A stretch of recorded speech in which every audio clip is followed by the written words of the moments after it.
Hey everyone, Steve Adubato. Recently, my colleague on our sister program, Lessons in Leadership, Mary Gamba, and I talked with Patricia Stark. Patricia's doing a new show with our longtime friend, Ernie Anastas, and they're doing a show on 77 WABC radio every Sunday night from 5 to 6. It's called Positively Ernie and Patricia. It's all about being positive, being happy, taking the worst possible situation and finding something positive in it.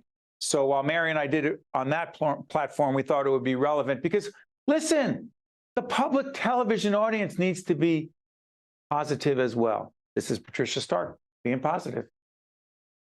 Mary and I are pleased to welcome our longtime friend, Patricia Stark, who is the author of this book, Confidence: How to Trust Yourself, Tame Your Inner Critic, and Shine in Any Spotlight. Also co-hosting a new show on 77 WABC with our longtime friend, Ernie Anastas. The name of the show, Patricia, is? Well, it's so great to be here with you both, first of all. And the name of the show is Positively Ernie and Patricia. All right, look, you're the two of the most positive people I've ever met. How the heck, first of all, you've worked together in the past before. Yes, Ernie and I have known each other for many, many years. Did some work at Fox 5, did some things with a national show that he had done called Positively America. And we always said we wanted to host a show together that was all positive, good news, all uplifting, inspiring, and we got our wish. So we're extremely happy right now. How dare you do something positive in the media? Describe the show, the format of the show. And by the way, we'll put up the website so people can find out more. We are on public broadcasting and other outlets, but we also want to share the work of our colleagues that are doing important work. Please, Patricia. Well, thank you both so much for the opportunity to share the good news. So it is live every Sunday from 5 to 6 p.m. Eastern, and it is a call-in talk format. We start with topics. We have guests that could be anywhere from a celebrity to a guest expert, to a newsmaker, educator. Doesn't matter, as long as they have inspiring tips and stories, things that are going to kind of refill your cup before another work week. And that was one thing we were so pleased with getting the 5 o'clock time slot on a Sunday is, that's really when you're poised to start a new week. And if we can do something to help refill that cup, recharge those batteries, launch into a good week, it's really been working great. And over the last month and a half since we've launched, we've been taking more phone calls, and you can tell that listeners really appreciate the fact that they get to call in with their words of wisdom and things that are working for them. And it's not all just good news and, giggles. We really tackle subjects that are important and that might be tough, but in a solution-oriented way. As Mary jumps in, Patricia and I have known each other for a long time as well, and she has been coaching, mentoring, teaching others how to communicate with more confidence and connect with the message they want to get across in a very passionate and meaningful way. And I've learned a lot from her books and her work for a long time. Mary, jump in.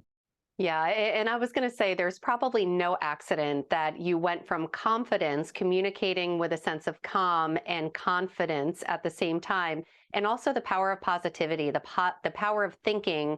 And we all have that innate ability, right? To reframe our thoughts, I've always heard this a million times, it's not what happens to you, it's your reaction to it. Can you talk a little bit about the connection between our positive thinking and then just overall our outlook on life, and then ultimately how that ties into what you're doing with Ernie and the show? Yes, well, thank you. So I really believe that everything starts from within. Whether it is your calm, the foundation of how you're launching into your day, your communications with others, your interpersonal skills, everything starts in our internal world. And if we don't work on that first, then we have a shaky foundation for anything. And that can affect, again, our success, our leadership skills, our relationships. So taking the time to do that inner work and trying to come from an optimistic perspective, or at least somewhat of a positive slant on things, which is what we do have control over, by the way. A lot of people will say, oh, they're naturally an optimist or a pessimist. But you know what? Once you're an adult, you actually get to make it is a choice. You decide, am I going to lean in one direction or another? It might take a little bit more work to be positive and to be optimistic, but it's certainly worth the payoff. And when I was doing the research on the book and interviewing a lot of clients and students, and they all wanted that sense of calm and confidence simultaneously. That all still started from, what are the stories you're telling yourself internally? What are you visualizing ahead of time? And if it's garbage in, it's garbage out. If it's negative in, it's negative out. And of course, positive in, positive out, to the best of our ability.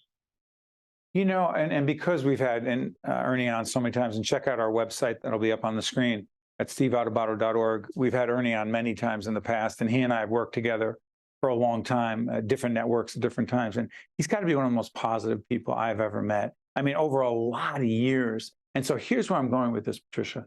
Given all the polarization, the divisiveness, the negativity, if we disagree, Patricia, we must be enemies, because you must be a terrible person if you disagree with me.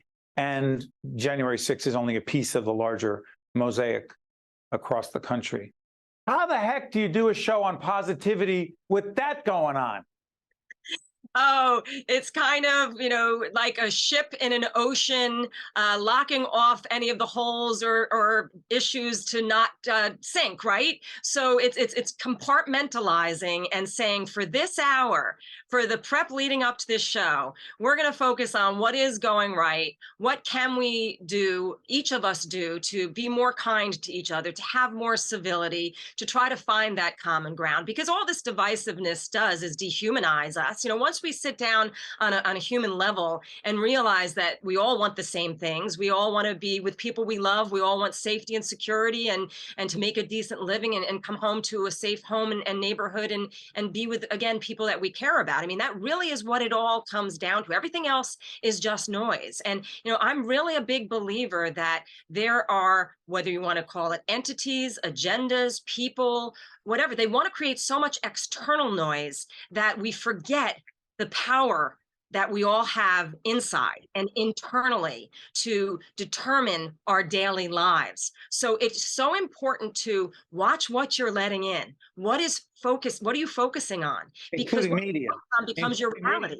I'm sorry for interrupting, Patricia. Including media/social media, what you let in influences your ability to be positive or not.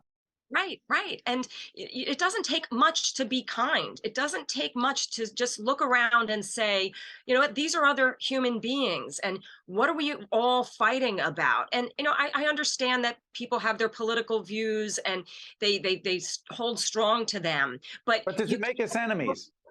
Right. Well, you can't just blindly say you're on that team and I'm on this team, because at the end of the day, we're all Americans. And beyond that, we're all human beings. I can remember as a kid thinking to myself and having a conversation with my dad at one point, even before there was this much divisiveness, and saying, wow, I wonder if aliens ever landed on the earth. Is that the only way that we would all join together to be us against them and have it benefit us? It sounds like a crazy thing, but it was from a kid's perspective. But there's a little bit of truth in that. And I think we're getting nowhere by, forgetting how to respectfully disagree. And I think there should be signs all over the city that are little reminders that just say, be kind, just be kind. And to be so divisive is getting none of us anywhere. Patricia Stark and her colleague, our good friend Ernie Anastas on 77 WABC, and also Patricia's book, Confidence. Important book, important work. Patricia, thanks so much. We appreciate it. Thank you both so much. Really appreciate it. You got it. We'll see you next time. One-on-One with Steve Autobato has been a production of the Caucus Educational Corporation. Funding has been provided by Seton Hall University, MD Advantage Insurance Company, New Jersey Sharing Network, the New Jersey Education Association, PSC, NJM Insurance Group, Choose New Jersey, the Adler Aphasia Center, and by Delta Dental of New Jersey. Promotional support provided by ROINJ and by Meadowlands Chamber. Are you looking to be a part of a dynamic, forward-thinking business service organization? At the Meadowlands Chamber, every day we connect, collaborate, and innovate, helping to drive business and economic growth in the greater Meadowlands and New Jersey. I invite you to visit our Meadowlands Chamber headquarters, an open office facility with access to resources for our members' businesses and networking needs. Together we will build the Chamber of the future and the next generation of leaders.